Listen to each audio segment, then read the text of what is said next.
sa inyong lahat. Muli po ang inyong lingkod, si Chef Roy. Kumusta po kayo? Ay, ito ang inyong lingkod ang maganda ang pakiramdam. Higit sa lahat, siyempre, bago tayo matulog, manalangin po tayo, hingi tayo ng tawad sa Diyos. Pasalamat sa maghapon nating galawan na nakaraos tayo. At pagigising po sa umaga, pasalamat po sa Diyos na nagising po tayo ng mga, nandyan po, ang magpapala po ng Diyos, nandyan lang naman, marami, hindi natin naramdaman, iba hindi nakakaramdam, ay akala nila walang pera, walang magpapala. Nagpala po tayo dahil yung iba po kasi hindi na nagising Lawi sa bangungot ang pagtulog. Ay, yung lingkod magaan ang pakiramdam dahil hindi po overtulog. Pag overtulog po pala, mabigat, lagi pong nababanggit na minsan natutulog po ako ng 10 hours, 9 hours.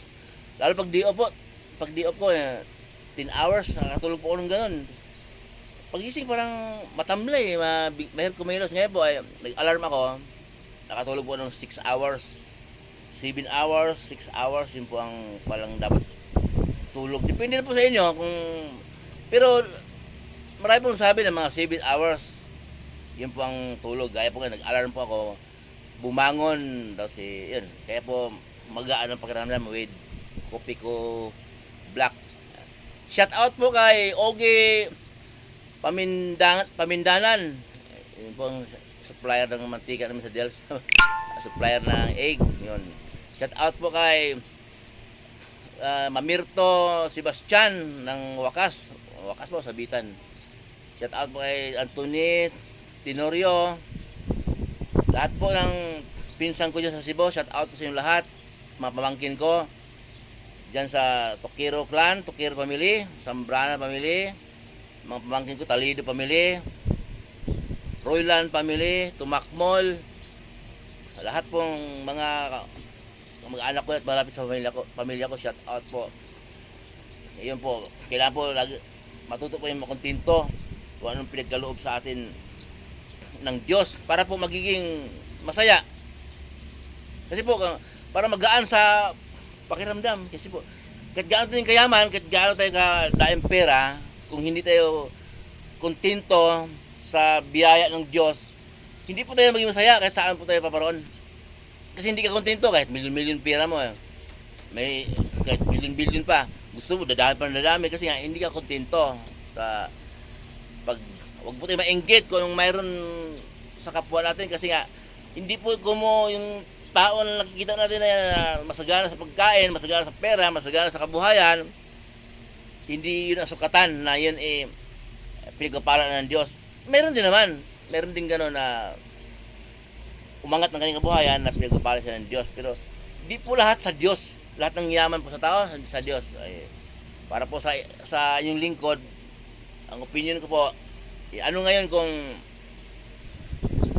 nakakatapos ka ng pag-aaral, ako hindi. Dahil nakatapos ka ng pag-aaral, ngayon nag-work ka bilang manager ng bangko, ako naman nag-work bilang chef. Pero pareho naman tayo nakatulong sa pamilya, di ba?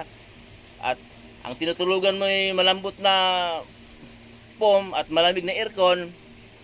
Ang tinutulugan ko naman ay open, kubo, at nakahiga lang ako sa higaan kawayan. Pero pareho naman tayong nakakatulog na mahimbing. Pagising natin sa umaga, tumitingin ka sa orasan mong Rolex. Ako naman, wala akong relo. Tumitingin lang ako sa cellphone ko. Pero pareho naman tayo nasubaybayan kung anong oras na. Tama ba yung gising natin o tinanghali ba? Pareho lang, di ba? At ang kinakain mo yung masasarap. Nakakain mo yung beef, nakakain mo yung mga sugpo, alimango. Samantalang ang kinakain ko mga maliliit na tilapia at mga maliliit na bangos, parehong tayo nabusog. Bagay yun ang paborito ko dahil sanay ako sa pagkain mahihirap. Pag pumapasok ka sa work, nakasakay ka sa magara mong sasakyan, nakasakay ka sa maganda mong kotse. Ako naman nakasakay sa motor kong bulok. Rosy pa ang tatak. Hindi pareho man tayo hindi nalilit. Di ba? Kaya po pareho lang ang ang buhay po ng tao ay hindi paligsahan. Hindi contest, ha? Hindi paligsahan. Hindi, kung saan ka, kung kontento ka sa buhay mo, magiging masaya ka. At kung hindi ka kontento, kahit gaano kakayaman, ay magiging gusto mong pakabig ng pakabig. Nakita mo ngayon sa panahon po natin, kapwa pulis nagbabarilan, pero hindi man lahat.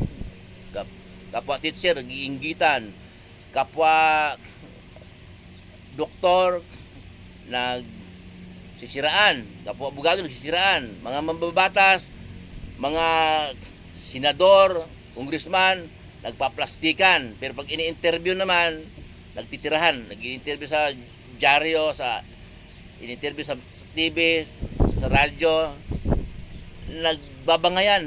Hindi kontento po. Kailangan makontento po tayo para maging masaya at lagi pong manalangin, magpasalamat sa Diyos. Muli pang inyong lingkod, si Chef Roy. Mabuhay po kayo lahat. Ingatan po kayo ng Diyos. Sasamahan kayo kahit saan po kayo maparoon.